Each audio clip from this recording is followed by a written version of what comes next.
আল্লাহ তোমাকে বড় বানাক। সবাই আশাটাই একটা বড় দর্শন। আল্লাহ পরিষ্কার বলেছেন, শহীদ যারা হয়ে যায় আল্লাহ তাআলা তাদের গুনাহ মাফ করে। আপনি যাকে হারিয়েছেন, আপনার স্বামী, আপনার সন্তান, আপনার ভাই, সে হয়তো আর কোনোদিন আপনার কাছে আপনার বুকে ফিরে আসবে না। এই শূন্যতা পূরণ কোনো মানুষ করতে পারে, কিন্তু আপনি কি করে নিজের হৃদয়কে সান্ত্বনা দেবেন? আসলে যার চলে যায়, যে স্বামীকে হারায়, সন্তানকে হারায়, পিতাকে হারায়, সেই বেদনা আর কেউ কোনো কথা দিয়ে সেই শোক প্রকাশ করতে পারে না। তার ব্যথা সে নিজেই।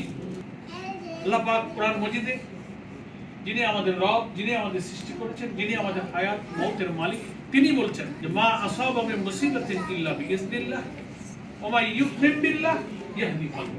প্রশান্ত একটা মনের, হৃদয়ের সান্ত্বনার একটা জায়গা আল্লাহ কোরআনে বলছেন, তোমাদের জীবনে কোনো বিপদ, মুসিবত, দুর্যোগ, দুর্ঘটনা, কষ্ট আসে না আল্লাহর অনুমতি ছাড়া। আল্লাহর অনুমতি নিয়ে এটা আল্লাহ বলছেন। এরপরে ওয়া মা ইউমিন বিল্লাহ, এই যে তাকদীর আল্লাহ যে নির্ধারণ করে রেখেছিলেন, কিভাবে তার জন্ম, মৃত্যু সবকিছু আল্লাহ পাক পূর্ণ নির্ধারণ। ওয়া মা ইউমিন বিল্লাহ, এই তাকদীরের উপরে, আল্লাহর এই ফয়সালার উপরে যিনি ঈমান আনবেন, রাজি থাকবেন, সন্তুষ্ট থাকবেন, মেনে নেবেন, খুশি হবেন, ইয়াহদি কলবু, আল্লাহ তাআলা তার কলবকে, দিলকে সঠিক পথে চলা, হেদায়েতের পথে চলার জন্য প্রশান্ত করে সঠিক পথেই তিনি তাকে পরিচালিত করবেন। ওয়া মা কানা লিনাফসিন আন তামুতা ইল্লা বিইজনিল্লাহি কিতাবান আজ্জাল। কোন প্রাণীর মৃত্যু আল্লাহ তাআলা যে সময়টা ঠিক করে রেখেছেন, ওই সময় তার মৃত্যু, তার আগেও হবে না, পরেও। আমার মৃত্যুর জন্য আল্লাহ যে সময় ঠিক করে রেখেছেন, আমি বাইরে থাকলে আমার মৃত্যু হতো, এখানে তো আমার মৃত্যু। আল্লাহ যা ঠিক করে রাখেন তা কোনো উপায় তাকে রক্ষা করা যায় না, আর আল্লাহ যা নির্ধারণ করেননি তা কেউ দিতেও পারে না। এটার নাম হচ্ছে তাকদীর।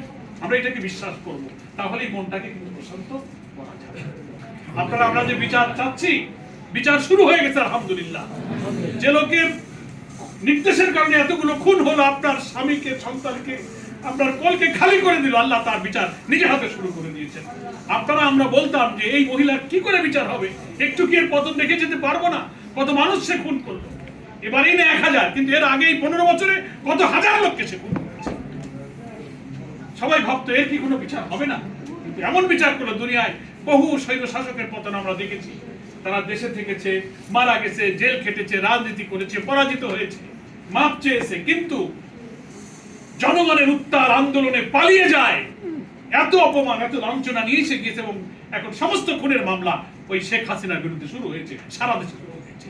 ইনশাআল্লাহ বিচার হবে, ইনশাআল্লাহ আপনাদের সন্তানেরা, আপনারা ইনশাআল্লাহ সেই বিচার হয়তো দেখে যেতে পারবেন। আল্লাহ পরিষ্কার বলেছেন, শহীদ যারা হয়ে যায় আল্লাহ তাআলা তাদের গুনাহ মাফ করে। 7টি পুরস্কারের কথা আল্লাহ রাসূল বলেছেন।